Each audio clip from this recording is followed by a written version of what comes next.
สาวนะคนเนี่ยเหนือดูน้อยพี่ว่าสิสักลายสีแสงกำลังดีโอ้คักกะยังดีมาเหาะสิวาดทุ่งเลยบายบายบาย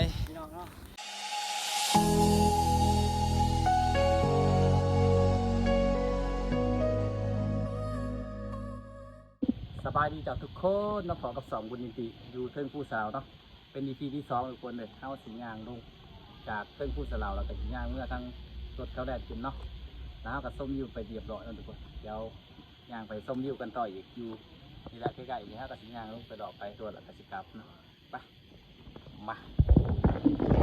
คือส้มยิวตั้งแต่เอาขึ้นมาละบรรยากาศในเรื่องไปเดี๋ยวสิพายางลงอันนี้คือสีวิวสวยอยู่ทุกคนตอนนี้ก็เพราะว่ามันทมแล้วเด้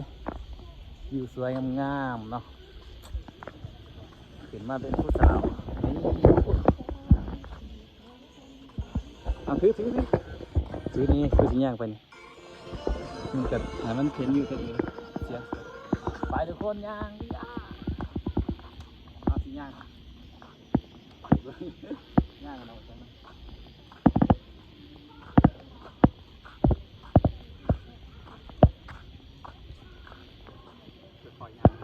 ขอยาง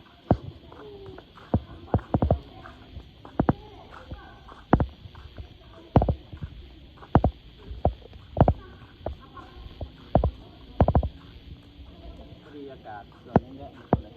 จะเรื่องการทุกทีเปิดงามสวยงามเลยตอนมาสิฟ้างานเนาะ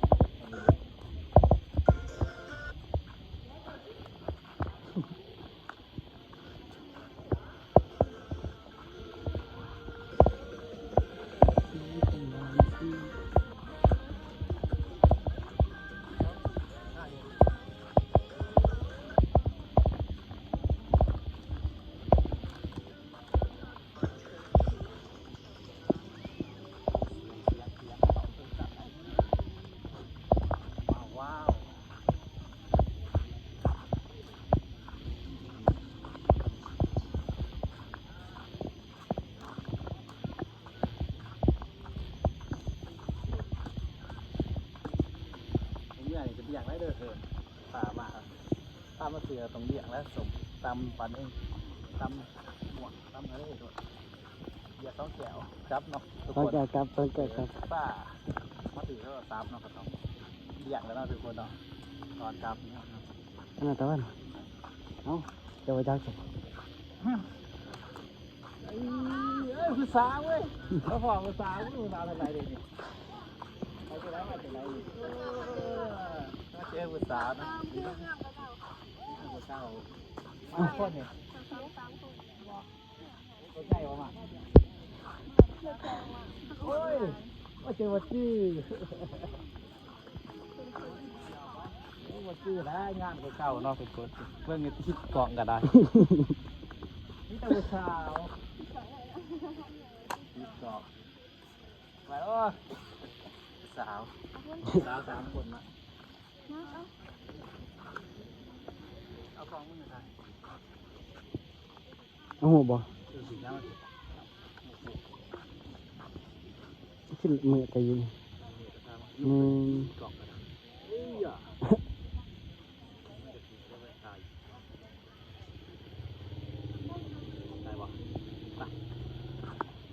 ไปย่างต่อคือเป็นมือกองในวัดนี่ก็เป็นไง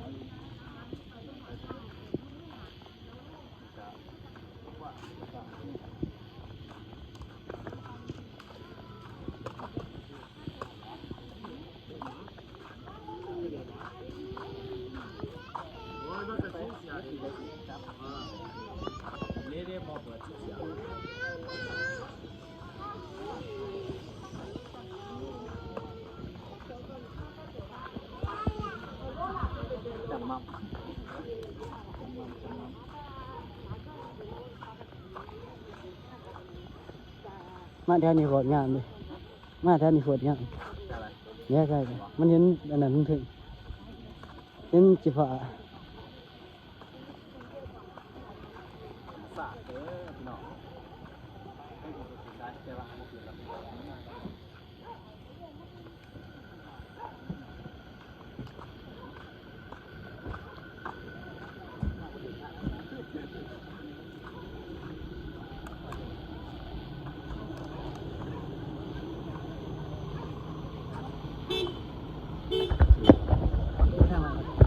ลงไปแล้วย่างเกาะตามมันแล้วไปทุกคนคลิปนี้กับสิฟ้าย่างรอตามลงตามทางนะเพราะว่าหล่อลงไปเลยเกี่ยวเลยพอดีค่ำนะทุกคนนาสีค่ำประมาณเทิงทางเนาะตอนนี้ก็เท่าไหร่มื้อกับสิย่างลงเลยกับเมื่อคืนเด่นผู้สลาวว่าสันซะมีโอกาสได้มาแล้วก็มานับเนาะมันสื่อตัวสาวตัวทายอยู่เนี่ยทุกคนกับมาหล่อกับหนองซ้ายหนองซ้ายเนาะแต่ สื่อกับนะไว้ดุน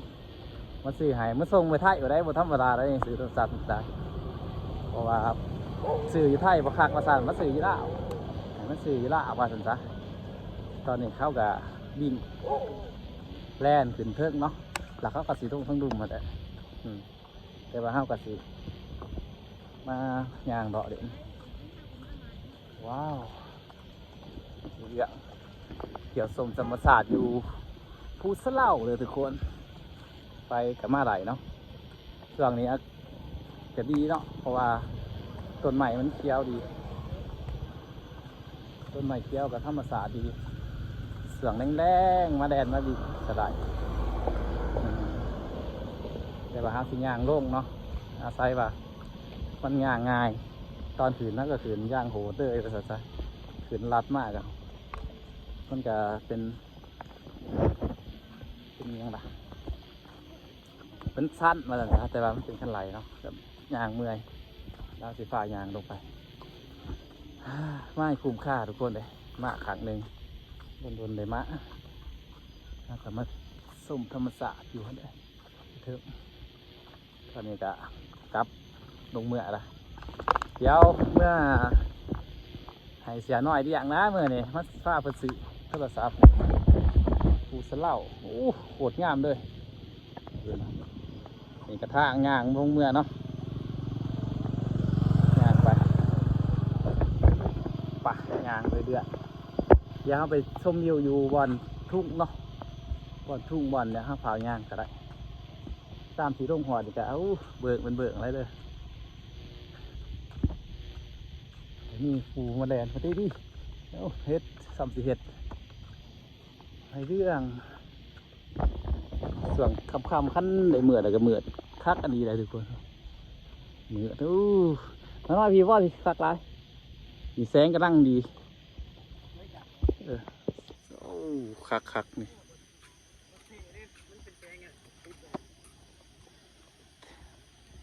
ไหลเดืองดีวิวไปเรื่อยๆไปย่างรอลง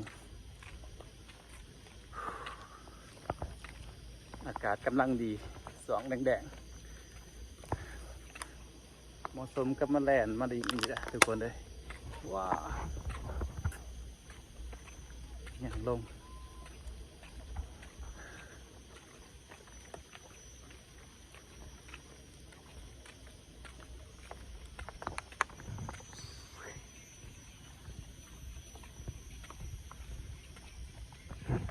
มาเตะเว้ย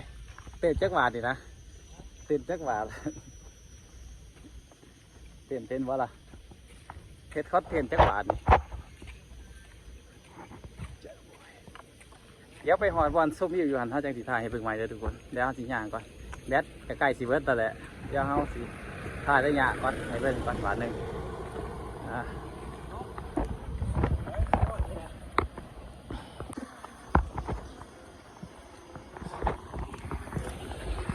ไปทุกคนเดี๋ยวสิพาขึ้นไปเบิ่งบอลทุกนี่เนาะเบิ่งส้มอยู่ทุก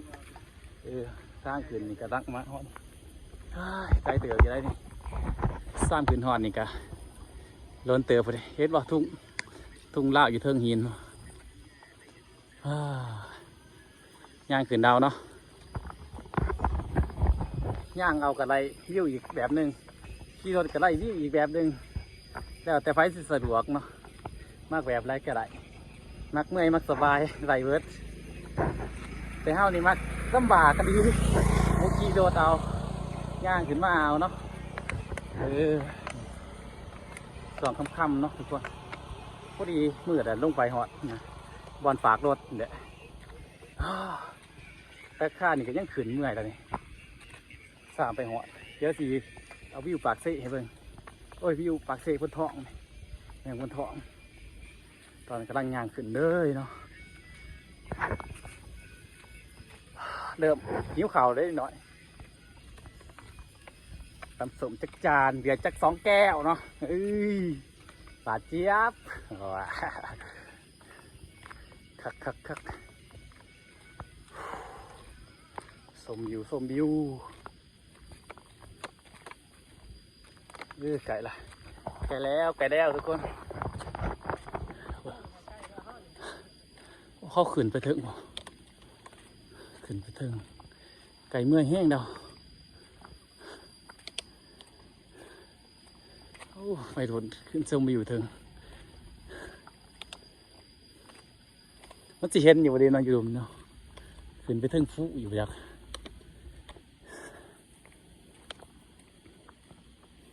มันกระทั่งขึ้นไก่เติบโอ้โหบรรยากาศปลาที่สุดน้อยสีคักหลายเล่าบางทีโอ้แจ่มสีทองเหลืองเลยเมื่อยโอ้เป็นยังเห็ดบุทันแหละอยู่ดอกทุกคนเพื่อนเห็ดกำลังขึ้นมาหัวซ้ำนี้ก็มาส้มวิวอยู่นี่สิเจือนเลยบันส้มวิวไปขึ้นไปเดี๋ยวเขาขึ้นมาเบิ่งแล้วก็สิกลับคือเก่ากำลังสิฮอดแต่ว่าเฮาเนี่ยกำลังสิเมื่อยแห้ง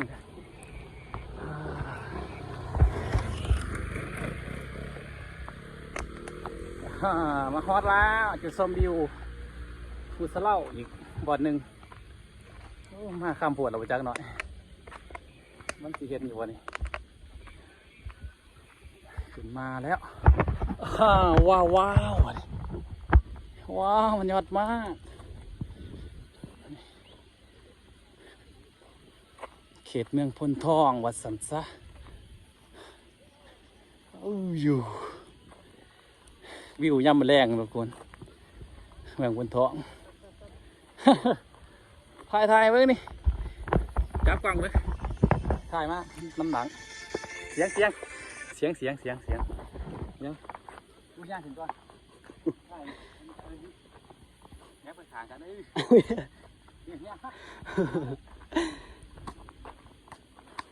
ยังมาด้วยกล้องแค่เห็นอยู่เอาทุกคนตอนนี้เขาก็ขึ้นมาหอดว่าส้มวิวอยู่ทุ่งลาวแล้วเนาะแต่ว่าเขาสิถ่ายวิวให้เบิ่งที่ทางนี้นะเดี๋ยวจะหมุน300 องศาให้เบิ่งเบิ่งทั้งเมืองพนทองก่อนนี่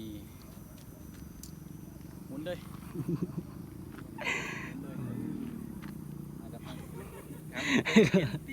เอาเนาะทุกคนบ้านี้ถึงเวลาสิกลับบ้านแล้ววันนี้ทุกคนเลยไปจะหน่อยเดี๋ยวเขากะเมื่อไรคลิปนี้ลงบ่หอดทั้งผีจ่อยเขากะสิขอจบคลิปไว้ซ้ำนี่แหละเดี๋ยว